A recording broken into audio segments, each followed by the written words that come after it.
પંચમહાલમાં ગોધરાના ward number 10 માં પાલિકાની ઘોર બેદરકારી સામે આવી છે।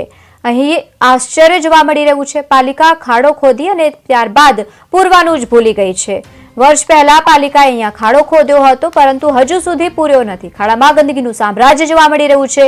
મચ્છરોનો ઉપદ્રવ વળ્યો છે, જેથી લોકોને હેરાન પરેશાની થવાનો વારો આવ્યો છે। મહત્વનું છે કે ઘોર બેદરકારી અહીંયા પાલિકાની જોવા મળી રહી છે। ખાડો ખોદવામાં આવ્યો, પરંતુ ન પૂરતા અંતે લોકોને રોવાનો વારો આવ્યો છે। કોઈપણ દુર્ઘટના સર્જાય તો પછી જવાબદાર કોણ, તેને લઈને પણ અનેક પ્રશ્નો થવાતા જોવા મળી રહ્યા છે। તો બીજી તરફ તમને જણાવી દઈએ કે વોર્ડ નંબર 10 માં પાલિકા દ્વારા ગટરના ગંદા પાણીના નિકાલ માટે 1 વર્ષ પહેલા ખાડો ખોદવામાં આવ્યો હતો, જે પાલિકાના સત્તાધીશોની ઘોર બેદરકારીના કારણે હજુ સુધી ભરાયો નથી અને નગરજનોમાં બાબતને લઈને ભારે આક્રોશ જોવા મળ્યો છે।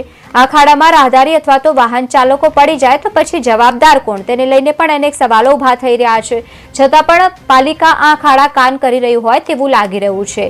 ખાડામાં ગંદકી અને મચ્છરોનો ઉપદ્રવ પણ જોવા મળી રહ્યું છે, પણ પાલિકાના સત્તાધીશો હજુ સુધી કામ નથી કરી રહ્યા। ત્યારે કોઈ મોટી દુર્ઘટના સર્જાશે તો પછી જવાબદાર કોણ, તેવી વાતો લોકમુખે ચર્ચાઈ રહી છે।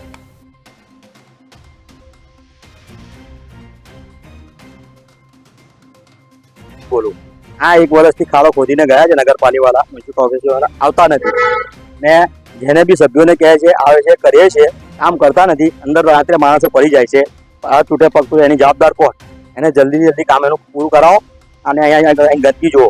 આ છે નગરપાલિકા વાળા કોઈ સાફ સફાઈ કરવા આવતા નથી। વેરા તો મહિના પહેલો એમને ઉઘરાણી કરે છે, એનું કામ કરાવો, એનું કામની જરૂર છે। છેલ્લા 10 થી 10 મહિનાથી આ ખાડો નગરપાલિકા દ્વારા ખોદવામાં આવ્યો છે। આખો એક ઉનાળો જતો રહ્યો, ચોમાસું જતું રહ્યું, શિયાળાની ત્યાં ત્રીજી સિઝન આવી ગઈ।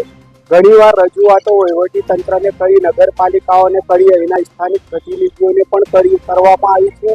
આવતા જતા ઘણા રાહતદારીઓ ઘણી વખત આ ખાડામાં રાતના અંધારામાં પડી ગયા છે અને બહુ મોટી જાનહાની, મેન હાઈવે રોડ કહેવાય તો અમુક વખતે બહુ મોટી જાનહાની થાય। બોલું हाँ, 1 વર્ષથી